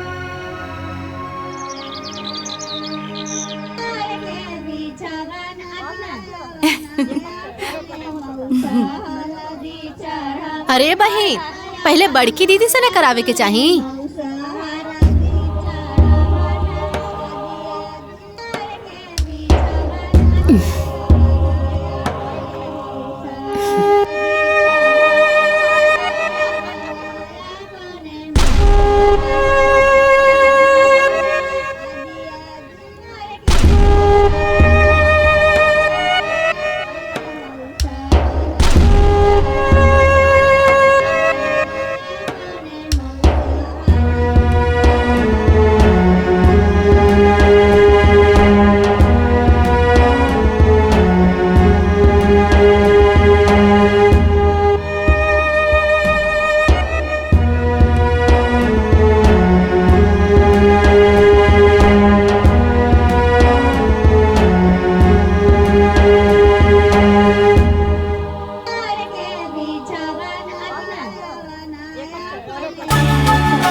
माई। हाँ बिटिया।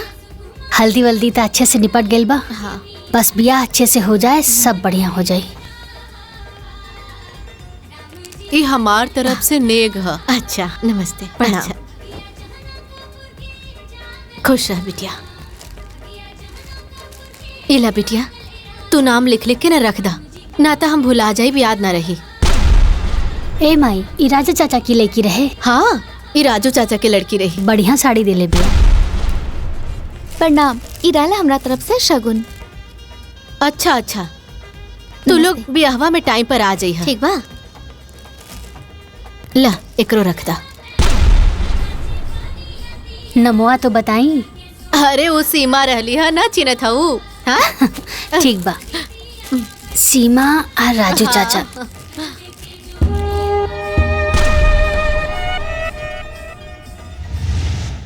माई का बिटिया?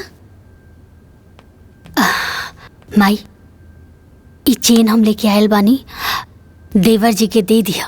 मोर बंधाई अभी नया नया शादी भइल बा ना, त अच्छा लागे। इनकरा के 500 रुपया दे दिया, चल जाए ली। अरे ना 500 कहला दे। हम एगो पैंट शर्ट एगो घड़ी लेके आयल बानी। ठीक बा माई। ठीक बा।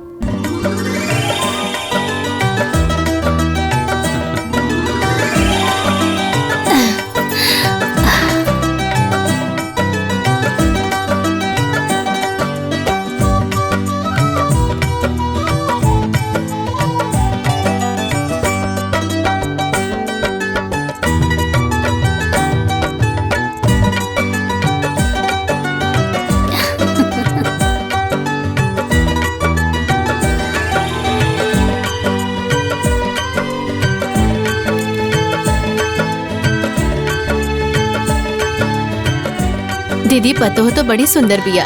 हाँ बहन।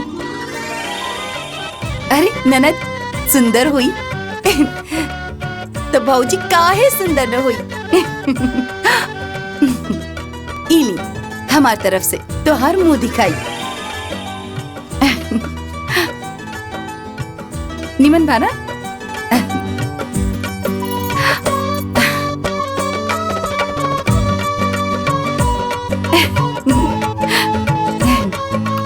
भौजी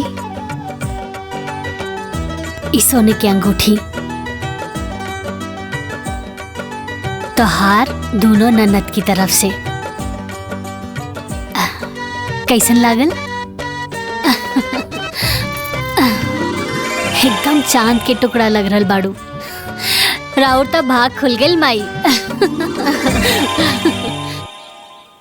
हाँ माई साहब जोताई तो हो गई। शरबत पीला। अरे आगे ला। अरे पिंकी के माई। चलो चलो उतरा उतरा। घरे आ गिला। ए गोलू बिटवा आजा आजा आजा। प्रणाम मुझी। माँ जी पहले बस रहा। प्रणाम माई। खुश रहे खुश रहे। गुड़िया बिटिया। प्रणाम भैया। खुश रहा खुश रहा। दादी के प्रणाम करा। प्रणाम दीदी। खुश रहा। कैसन बाड़ू?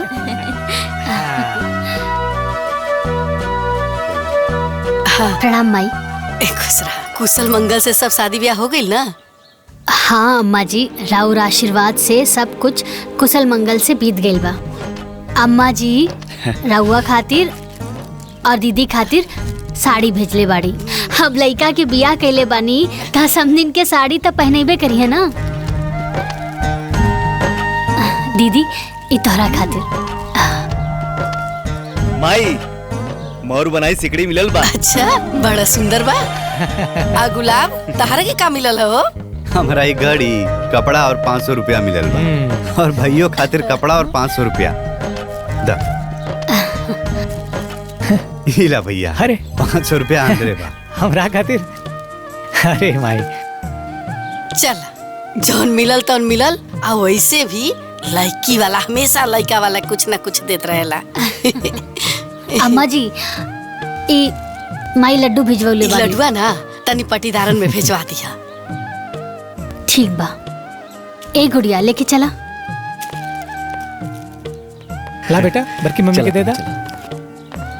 जाओ बच्चन उच्चन के खियावा, खा के लोइया।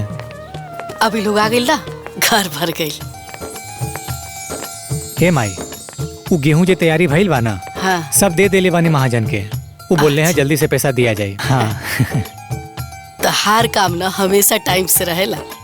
अरे माई सब तो तोहार और बाबूजी के सिखावल बा। हाँ।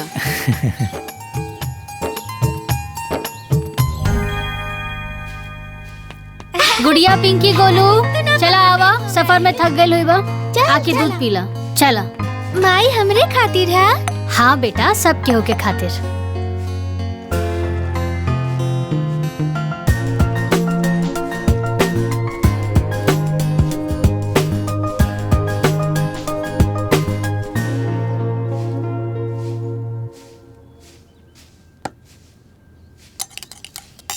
पूरा खत्म करिया। बड़की माई हमरो के दूध चाहिए। हाँ अरे गोलू तहरा के भी तो बड़की माई दूध दी। आवा बैठा। सकरन सीटी हमार गोलू का दूध मीठा। ला पीला।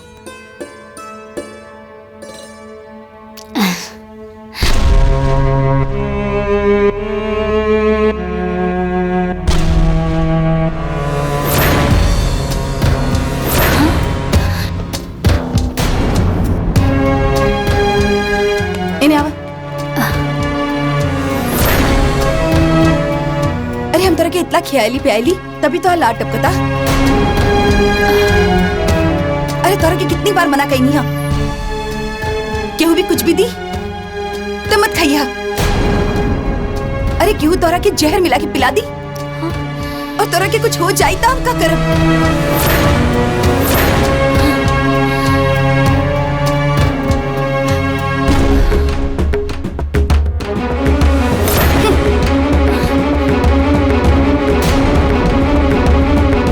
कितनी बार मना कही नहीं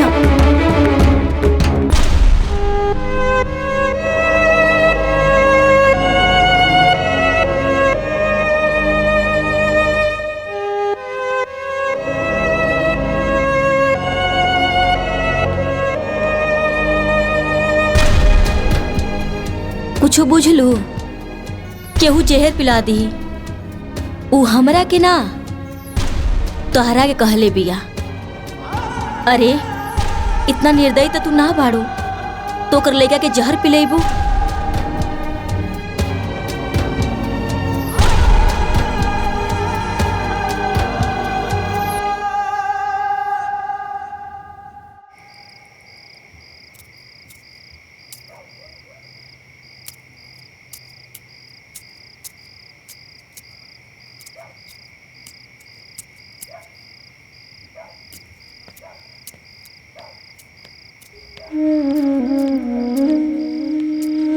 सुगंधा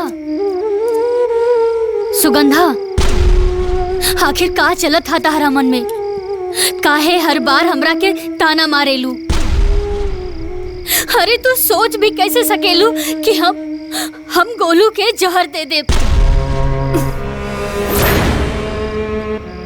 इमे सोची के कहा जब जमाना इतना खराब हो गइल बा कि हक और हिस्सा के लिए भाई भाई के गला घोट देवेला तब बहन काहे ना घोट सकेली। वाह सुगंधा वाह। अरे तू तो ससुराल आके बहुत बहुत बड़ हो गईलू। हम ये सब देखे खातिर ये सब सुने खातिर तोहार देवर जी से बियाह ना करौले रानी। हमारी सपना ना रहे। अरे हम तो ये सपना देखनी अपन एक आँख से हम तोहार सुख देखनी और दूसर आँख से हम अपन सुख देखनी। हे सुगंधा अरे हमहू एगो माई हई और एगो माई लइका के जन्म देवेली जन्म छीनेली ना। सुगंधा अब तो हमार बहन ना हो। अब तू हमार देवरानी बन गेल बाड़ू। देवरानी हमरा के देवरानी बने खातिर के मजबूर कैलस? तू मजबूर कैलू और तू खुलल आँख से सपना देखा ताड़ू। तो जौन आँख से सपना देखा ताड़ू उससे सिर्फ तोहरा की खुशी हुई। अगर अपन एक आँख से भी हमार खुशी के सपना देख ले रहती तो कबो भी 100 रुपया की चप्पल खातिर मना न कर ले रहती। हमार लड़का के भविष्य के बारे में अगर सोच ले रहती तो ओकरा के प्ले ग्रुप में जाए से मना न करती। तू सिर्फ और सिर्फ अपन पति, अपन लड़की और खुद के बारे में सोचेलू। और सच्चाई तो यही बा कि तू हमके एक घर में ब्याह के एक हाथे लेके आल बाड़ू ताकि हम ई घर की नौकरानी बन के रही और तू ई घर के मालकिन बन के रहा।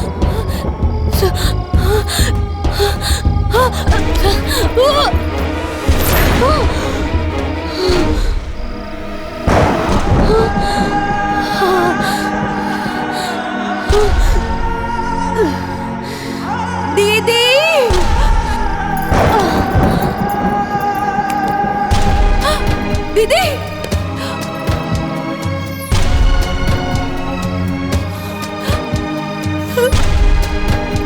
दीदी काबिल, दीदी दीदी काबिल, उठी ना दीदी। माई माई जल्दी आवो। दीदी उठी ना, का हो गई? माई दीदी होश में आई दीदी। अरे का हो गई? पुष्पा जी का भाई? पुष्पा अरे पुष्पा पुष्पा चली ना दीदी के डॉक्टर के पास ले चली। पुष्पा पुष्पा पुष्पा अरे उठा दीदी।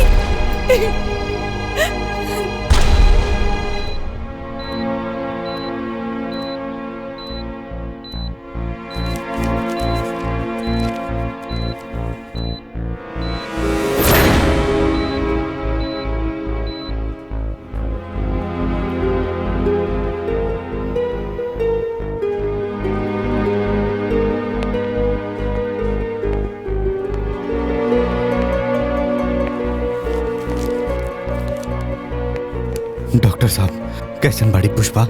देखिए 1.5 साल पहले ही मैं उनको बता चुका था कि उनको ब्लड कैंसर है।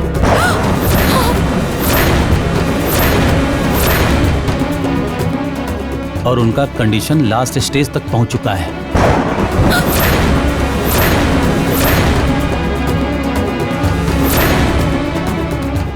अब उनके पास बहुत कम दिन बचे हुए हैं, इसलिए उनको घर ले जाइए, खुश रखिए। परिवार में जितने दिन रहेंगे उनके लिए उतना ही अच्छा होगा।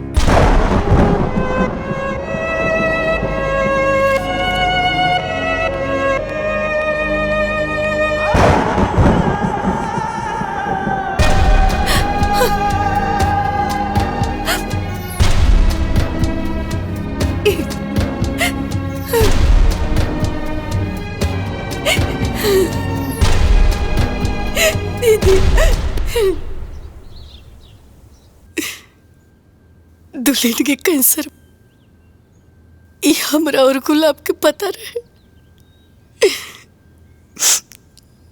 दुल्हन ये बीमारी के टेंशन में बहुत रहे लगली। नैहर की चिंता, ससुराल की चिंता, तेरा ब्याह की चिंता, गुड़िया के परवरिश की चिंता कि उनका बाद उनका गुड़िया के ध्यान रखी, घर के ध्यान रखी।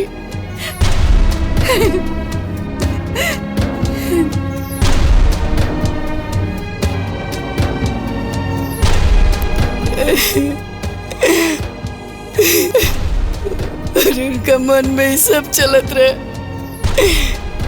लेकिन हमरे से कह ना पावत रही। एक दिन हमरा से कहली कि बाजी हम चाहता नहीं कि हमारी बहन की शादी सतीश से कर दिया जाओ, ताकि हमारे बादो घर में रही ना, घर के संभाल सकती है, हमारे गुड़िया के संभाल सकती है। काहे कि मासी तो माँ जैसा हो लेना, माँ से बढ़ के मासी हो ले। अगर दूसरी लड़की है घर में अगर देवरानी बन के आई तो पता न कैसे ही घर में रही। हम सोच के ही रिश्ता के फौरन हाँ कह देली कि दुल्हन के गैला के बाद गुड़िया के माई की कमी महसूस ना हो। ज्यादातर लोग एक बात कही, हम बहुत लाचार हो गए। हम वो सास है कि जे अपना पतों में भेद कैलाश कायदे से निकल जाओ। हमरे बड़की के घर के मालकिन बनावे के चाहत रहे, लेकिन हम दुल्हन के बने नहीं। कैसे कि हम चाहत रहे कि हमार दुल्हन चाहे जितना दिन रहे, लेकिन अपन हर खुशी जियस। हमर दुल्हन में मालकिन बने के जिम्मेवारी संभालने के सारा गुण रहल। यही से हम उनका के घर के मालकिन बने नी और वो आज तक घर के बहुत अच्छे से संभाल के रख ली, क्योंकि कोनो चीज की कमी ना हो के दे।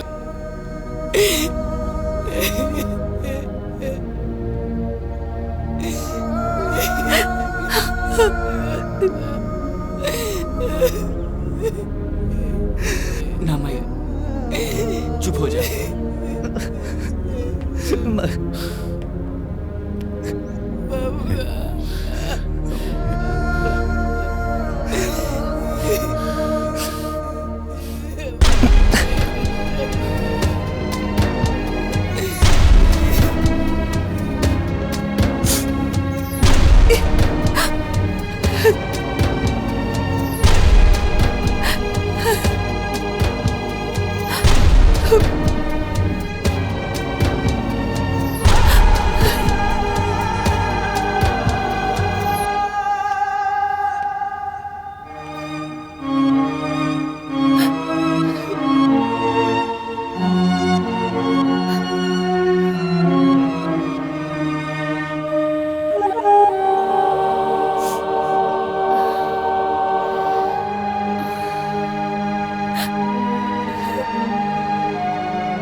ये हंसी के पीछे इतना बड़ा दर्द छुपल बा दीदी, इतना बड़ा दर्द। तू तो हमसे हर बात बतावेलू, तो फिर ईराज हमसे काहे छुपावले दीदी, काहे? सुगंधा, तू तो अपना दीदी के बचपन से जाने लू ना। वो अपन सुख सबके साथ बांटेली, लेकिन अपन दुख ना। हमारी बीमारी कैंसर हम तोरा के बाबूजी से माई से हे खातिर ना बताऊनी कि कहीं तू लोग बहुत परेशान ना हो जाओ। दीदी तू कितना महान बाड़ू, तू कितना महान बाड़ू दीदी। हम तोहर छोट बहन होके भी हम तोहरा के इतना उल्टा सीधा बोल देनी, तोहरा साथे जबान लड़ौनी, हम तोहरा के का कह देली दीदी। हमरा के माफ कर दे दीदी, हमरा के माफ कर दे दीदी। तू हमरा के छोड़ के कब मत जाइए दीदी, कब मत जाइए दीदी। तू हमके मारा, डांटा और उल्टा सीधा बोल दे, हम कुछ न बोलब दीदी, हम कुछ न बोलब। बतावा दीदी, तोरा के का खाए के मन बा? कचौड़ी, पूरी, हलवा दीदी, तोहर जौन मन करी हम उस सब बना दे। बस दीदी तू एक बार बोला, तोहर का मन बा? ए दीदी, तू हमरा से नाराज नहीं खुना? बहन, जब दिल में कोनो नाराजगी ही ना बा तब माफी कैसन?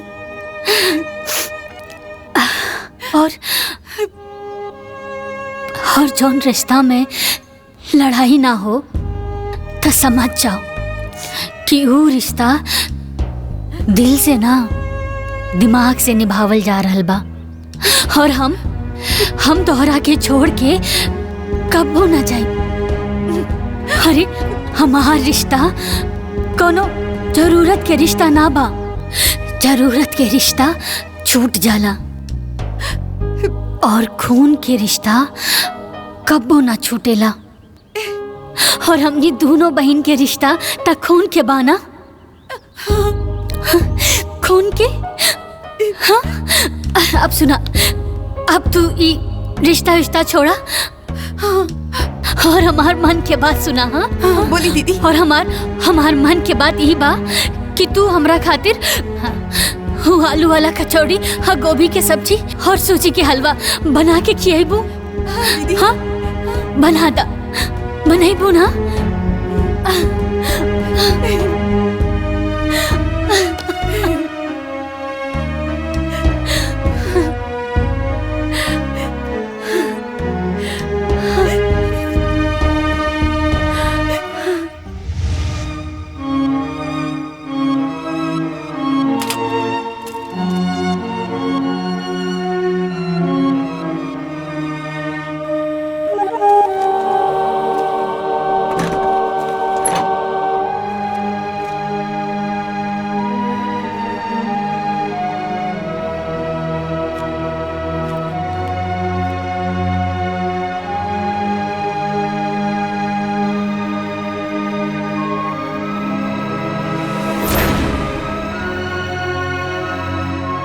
दीदी आज ई तरफ पूरा परिवार के एक साथ काहे बुलवनी है?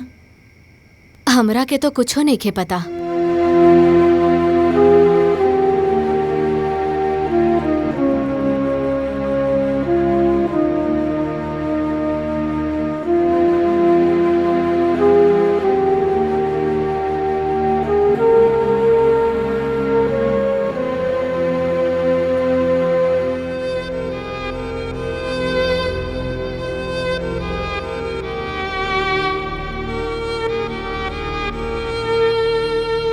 जेठानी जी, हम पिंकी, गुड़िया और गोलू के नाम 5-5 लाख की एफडी करोले बानी।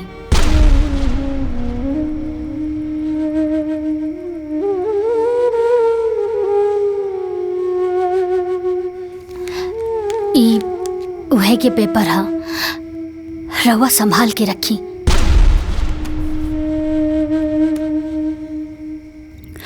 जब ई लोग बड़ा हो जाई ना त ई पैसा ई लोग इनके पढ़ाई में बहुत काम आई।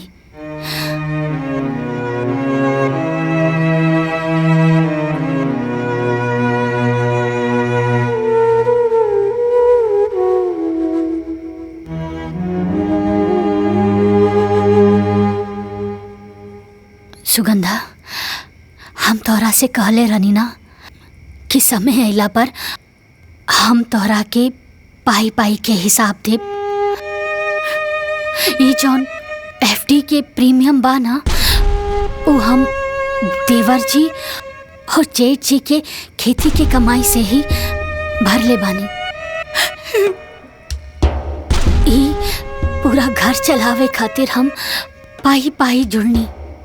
अरे कबो 100 रुपया 50 रुपया खातिर लड़ भी गईनी। कभी अपना पति से तो कभी तू दोनों लोगन से। तब जाके इतना बड़ा रकम इकट्ठा भइल।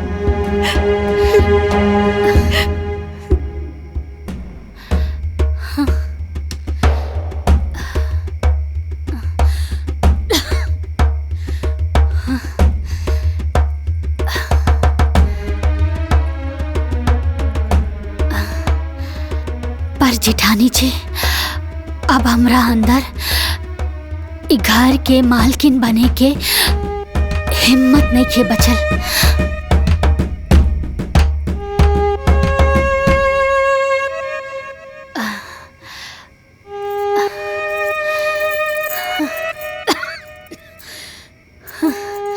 अभी घर के मालकिन की जिम्मेदारी रहुए संभाली जेठानी जी, रहुए संभाली।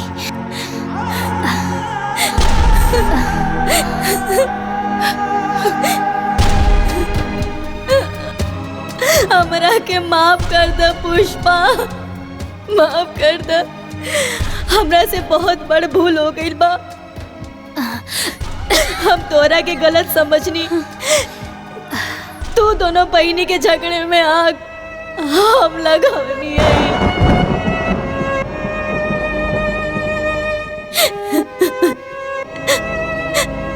कैसे हम सोचत रही कि तू बस अपने बारे में सोचेलू, बाकी आज जवन तू इस सब के लिए कैले बाड़ू। अगर हमार सग बहन भी होगी ना तो कबो ऐसा ना करी, कब ना करे। अरे जेठानी जी संभालिए अपने आप के।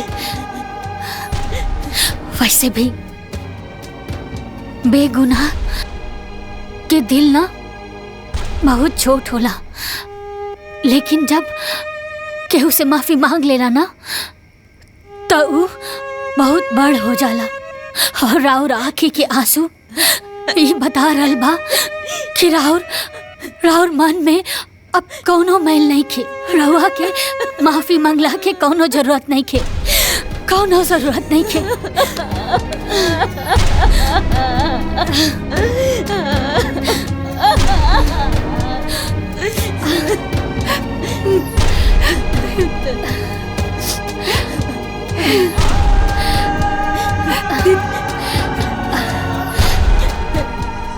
बस हमारे एक आखिरी इच्छा बा चिठानी जी। ई सुगंधा छोट हवे, थोड़ा जिद्दी बाड़ी, लेकिन दिल के बहुत अच्छा बाड़ी।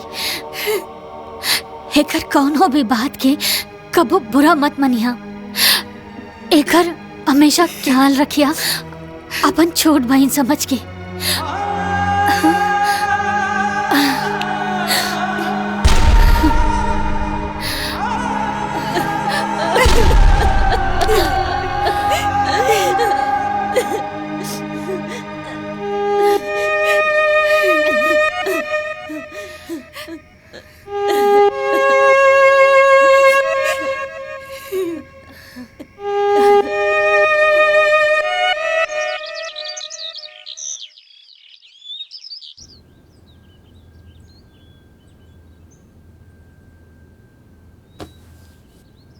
दीदी उठी ना दीदी, देखी ना आज तोहरे पसंद के नाश्ता बनवले बानी। जल्दी से उठ जाई दीदी, और दवाई भी तो खाए के बा। दीदी उठी ना, वरना नाश्ता ठंडा हो जाई। दीदी दीदी उठा।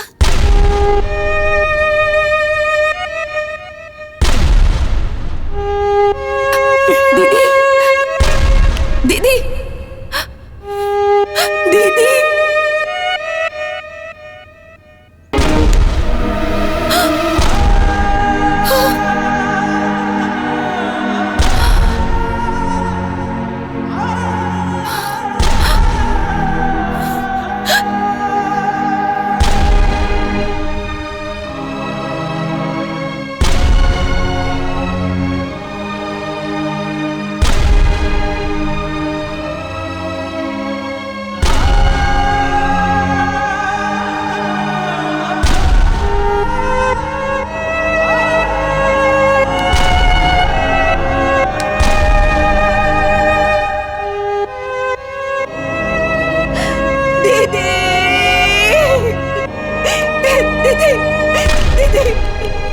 दीदी दीदी उठी ना दीदी, दीदी